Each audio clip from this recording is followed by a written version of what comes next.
But anyway, let's talk about Australian news. Is there any Australian news? Has anything happened? Oh, yes, of course. It's the election, folks. We have an election. May 3rd is the big election. Everyone's out there rushing around. All very exciting.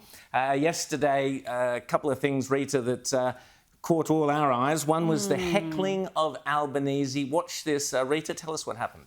Well, this is very interesting. A young man, it seemed, aggrieved about the housing situation, about the amounts of immigration that's coming into the country. And this isn't obviously illegal immigration. This is a planned policy by the Labor government to bring in record numbers. So let's have a listen to what he said to the Prime Minister. Albanese, you don't think 1.8 million immigrants in 5 years is going to increase demand on the medical system? What about the fact that people my age can't get any housing, we can't get rentals anymore, we have no future in this country anymore? Don't you think that's kind of ridiculous? No? You can't touch me, mate, you know. There you go, he was shown out. But I think what he said there was very much on point. This is something young people are rightly concerned about, Absolutely. Rowan, because they have been priced out of the housing market. A bunch of policies have seen rents skyrocket because there's also been a war on investors at the same time that we are seeing property prices impacted by the lack of supply. We're not having as many houses built because we have so much regulation, costs are so high, and it is just a terrible spiral for young people. Well, let's look now at that same interview. So there's a young guy on day 2 of the election campaign confronting the Prime Minister. Now have a look at the same interview from the other angle. Watch Chalmers and Albanese and Mark Butler's faces on day 2 of the election campaign, faced by a real Australian. We'll play that clip now.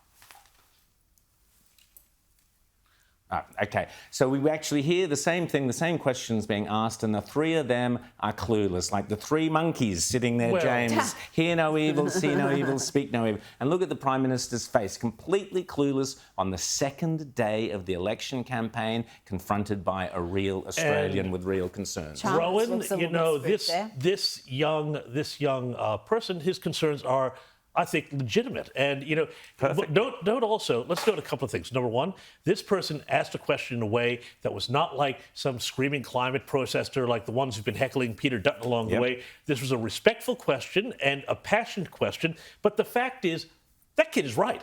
Yeah. He's right. Young people in this country have particularly been sold out when it comes to housing policy, when it comes to mass migration, and when it comes down to, we saw it a few weeks ago, let us not forget the mass minting of Australian citizens right before the vote in Western Sydney and Western Melbourne electorates, because you know what? It just showed the nakedness of what this migration policy is all about. There are three basic pillars to it. Number one is universities, or the tertiary sector, let's call it.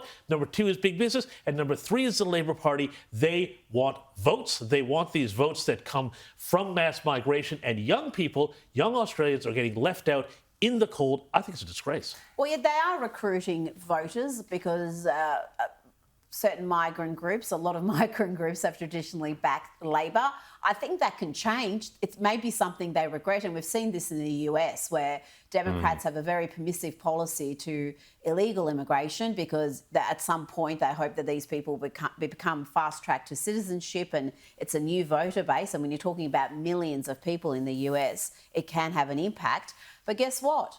Hispanic voters are increasingly leaning, well, under Trump anyway, leaning right. They're socially conservative. And the Liberal Party, the coalition, need to seize on the opportunity, because the reality is we have had millions come in recent years.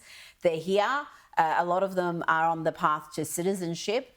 So appeal to them. Don't write them off as they're going to be lifelong Labor supporters, because they don't need to be. These are people who are often aspirational, working middle class. They care about their kids not being indoctrinated at schools. There's a lot of areas where the Liberal Party, with economic policy, with energy policy, with social policies, the so-called culture wars, can reach these voters, and yet they seem to shy away from that. And they shouldn't. And it's things like the transgender debate, James, where obviously a lot of ethnic communities, migrant communities, are appalled when they find out what their kids are being taught at school. I mean, and we saw in The Voice. We saw it with The Voice. We saw it, we actually also saw it with the gay marriage debate as well. You saw where a lot of these seats voted, yes, and where a lot of them voted no. But Rita's right. A lot of these communities are socially conservative, for one thing, and it's really interesting to note that many of these migrants, even though they might not be Catholic themselves, send their kids to local low-fee Catholic schools, independent Catholic schools, because they get values there and get protected from other values that are being pushed in the public schools. They're enterprising. They tend to be business owners. They want to make money here, which is all great. And that's all really well to the good. But I think there's another element to that, too. And this is where I think the coalition needs to lean further into, really the Team Australia thing and saying, actually, Australia is a place to be proud of. And when you come here, it's not just to make some bucks. It is actually because you want to be Australian. And I think there's a big opportunity there for the coalition.